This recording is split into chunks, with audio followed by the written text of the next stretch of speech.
একজনের রমাজানে রোজা রাখতে গিয়ে আবেগ বাইরে গেছে, আল্লাহ যদি 12টা মাস রোজা দিতেন একটা রোজাও ভাঙতাম না, এত আবেগ। শুধু এই মোবাইলকে কেন্দ্র করে কত সন্তান মা বাবার সাথে বেয়াদবি করেছে, এই মোবাইলকে কেন্দ্র করে কত ছাত্র শিক্ষকের সাথে বেয়াদবি করেছে, এই মোবাইলকে কেন্দ্র করে কত বান্দা মুরব্বী উলামায়ে কেরামের সাথে বেয়াদবি। ও আল্লাহর বান্দারা, হেদায়াতের মালিক আমার আল্লাহ। আল্লাহ যদি হেদায়াত দেয় দরজা খুলে যাবে, তবে সবার কপালে হেদায়াত আসবে না। 13 বছর নবীরে দেখলো, বয়ান শুনলো, আবু জাহাল কালেমা পড়ে নাই। অতএব তওবার নিয়ত করিয়া এই ময়দান থেকে শেষ দোয়া মোনাজাত করে যাইও। আল্লাহরে মনে মনে বলিও, রে আল্লাহ আমার কপাল কেন খারাপ, আমার মতো বান্দা জেনারেল লাইনে থাইকা চাকরি করে, নামাজ পড়ে, ব্যবসা করে, নামাজ পড়ে, আমি কেন পারি না। আজকে থেকে পাক্কা ওয়াদা করলাম, নিয়ত করলাম, আর নামাজ ছাড়বো না, দাড়ি কাটবো না, বেপরদায় চলবো না। আল্লাহর কাছে যদি খাঁটি অন্তরে তওবা করতে পারো, আল্লাহ মুহূর্তে তোমার জীবনের সব গুনাহগুলো মাফ করে দিবে। আতিনা ফি দারে দুনিয়া না হাসান, আতিনা ফি দারে উকবা না হাসান। আল্লাহ সবাইকে খাঁটি তওবা করে চলার তৌফিক দান করেন। আরো মহব্বতে বলেন আমিন। বয়ান চলবে, আপনারা ধৈর্যের সাথে বসে বয়ান শুনে যাবেন, গুনাহমুক্ত হয়ে যাওয়ার চেষ্টা করবেন, মা বাবার জন্য দোয়া করে যাবেন। আল্লাহ আপনাদের সবাইকে তৌফিক দান করেন। আল্লাহ মাহফিল কবুল করেন, এ মাদ্রাসা কবুল করেন। আপনাদের প্রিয় মানুষ হাজী সাহেব অসুস্থ ছিলেন, আল্লাহ সুস্থ করেছেন, আল্লাহ আরও বেশি সুস্থতার নেয়ামত বাড়ায় দেন। দ্বীনের জন্য খেদমত করার তৌফিক দান করেন। তার ব্যবসা বাণিজ্যে আল্লাহ বেশি বেশি বরকত বাড়ায় দেন। কেউ উঠবেন না, বসেন। এরকম কেন করেন? ঘুমাবেন যায়? প্যান্ডেল থেকে বের হলেই তো গুনাহ শুরু হয়ে যাবে, মোবাইলের গুনাহ, জবানের গুনাহ, চোখের গুনাহ। ধৈর্যের সাথে বসেন, কেউ উঠা বসা করবেন না। জীবনে তো কম ঘুমান না, এক রাত না ঘুমান, আল্লাহর দ্বীনের জন্য সময় দেন। আল্লাহ সবাইকে কবুল করেন। সুবহানাল্লাহি ওয়া বিহামদিহি। আর নবীর আদর্শ দিয়া বাথরুমে যাও, সওয়াব। নবীর আদর্শ দিয়া ব্যবসা করো, সওয়াব। নবীর আদর্শ মতে বাথরুমে যাও, কষ্টের কিছু না, খালি নবীর আদর্শটা লাগায় দাও। তুমি যাও বাথরুমে, আমিও বাথরুমে যাই, তোমারটা ইবাদত বানায় নাও, বাথরুমের কাজটাও তোমার ইবাদত হয়ে যাবে। শুধুমাত্র মাথায় টুপি লাগাও বা কোনো কাপড় দাও, খালি পায়ে বাথরুমে যাইও না।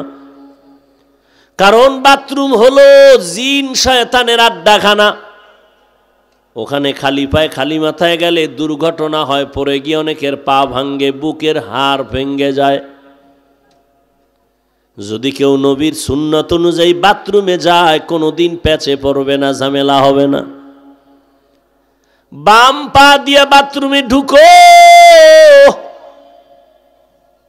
খালি মাথায় বাথরুমে যাইবা না, খালি পায়ে যাইবা না। বাথরুমে যাইয়া তুমি বাম পায়ের উপরে ভর করে বসবা, হাঁটুর উপরে কাপড় উঠাইবা না। দ্রুত তোমার বাথরুম শেষ হলে দ্রুত ডান পা দিয়া বাথরুম থেকে বের হয় আলহামদুলিল্লাহ পড়িও। বাথরুমের যে সময় কাটাইছো, এই সময়টাও আল্লাহ পাক নবীর আদর্শ মানার কারণে ইবাদত হিসাবে কবুল করবেন। পানির পিপাসা লাগছে, তুমিও পানি পান করো, আমিও করি, ইবাদত বানায় করো। যেমন এই আমার টেবিলে 1 বোতল পানি আছে, তুমি পানি পান করো, বা তুমি পান করতে গিয়া তুমি ইবাদত বানাও নাই। বাম হাতটা দিয়া বোতলটা ধইরা, ডান হাত দিয়া বোতলের মুখখাটা খুইলা, বাম হাত দিয়া টান মারছো, এক টানে আধা লিটার নাই। অথচ এই পানিটা আমি যখন পান করব, ইবাদত বানায় করব। বোতলের দিকে তোমার বাম হাতটা চলে গেছে, আমার যাবে ডান হাত। আমি ডান হাত দিয়া পানিটা নিয়া এই পানিটা পুরাই পান করব, তবে নবীর আদর্শে আমি 3টা নিঃশ্বাস ফেলে পান করব, ইবাদত হয়ে গেল। পিপাসাও মিটলো, সওয়াবও হইল। জুতা তো তুমিও পরো আমিও পরি, তবে ইবাদত বানায় পড়ো। কয় কেমনে? কয় তুমি ডান পাও ডান জুতায় আগে ঢুকাও, তারপরে বাম জুতায় বাম পা ঢুকাও। এবার তুমি যখন কদম দিবা ডান পা দিয়া কদম শুরু করো, সুন্নত।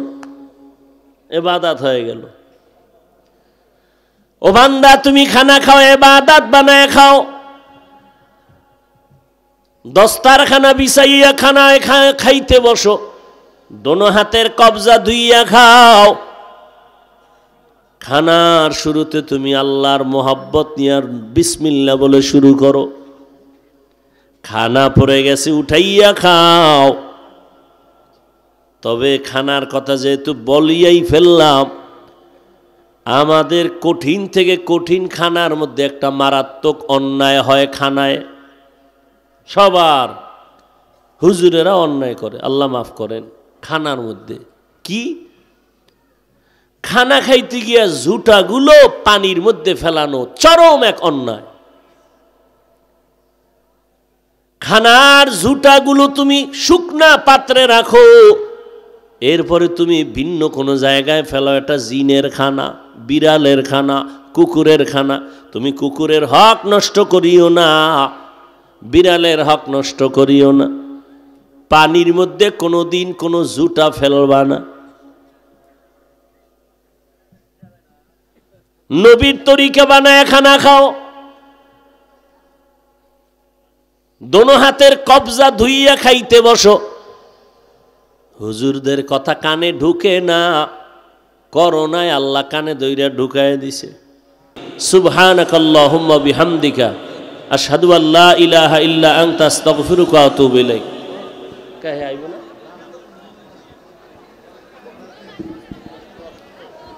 হাজী সাহেব বলতেছেন দোয়া করার জন্য, তো দোয়া করেই যান। বসেন, 1 মিনিট বসেন, দোয়া করে যান।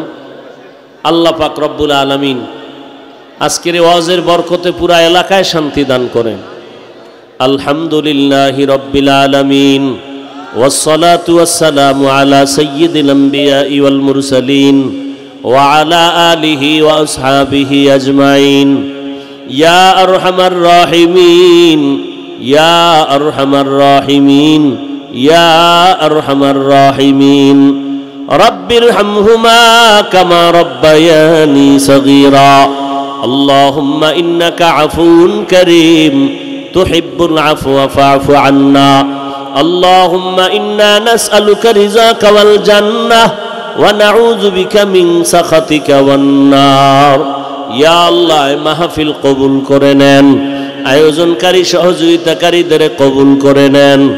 আয় আল্লাহ, মাদ্রাসা কবুল করে নেন, ওস্তাদ ছাত্র মুহিব্বিন মুতাআল্লিকিনদের কবুল করে নেন। এলাকায় শান্তি দান করেন, কবরওয়ালাদের জান্নাত দান করেন।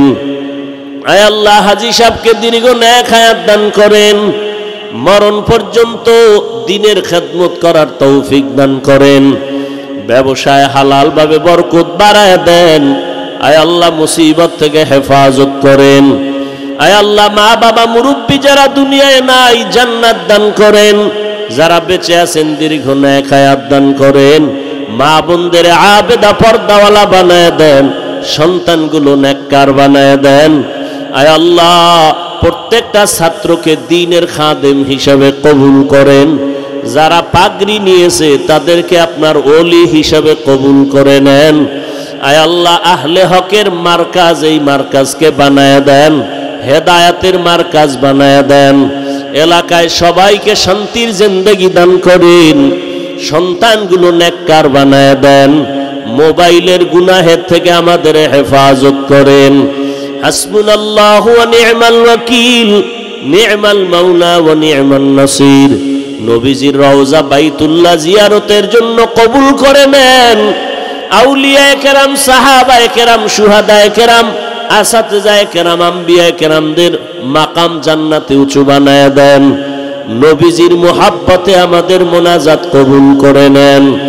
সাল্লাল্লাহু তাআলা আলা খাইরি খালকিহি মুহাম্মাদ ওয়া আলিহি ওয়া আসহাবিহি আজমাইন। আমিন আমিন আমিন। বিরহমাতিকা ইয়া আরহামার রাহিমিন। জান্নাতি ঠিকানা ইসলামিক চ্যানেল, বেলকুচি, সিরাজগঞ্জ। আপনার প্রিয় বক্তার মহাগ্রন্থ আল কুরআনের আলোচনা শুনুন।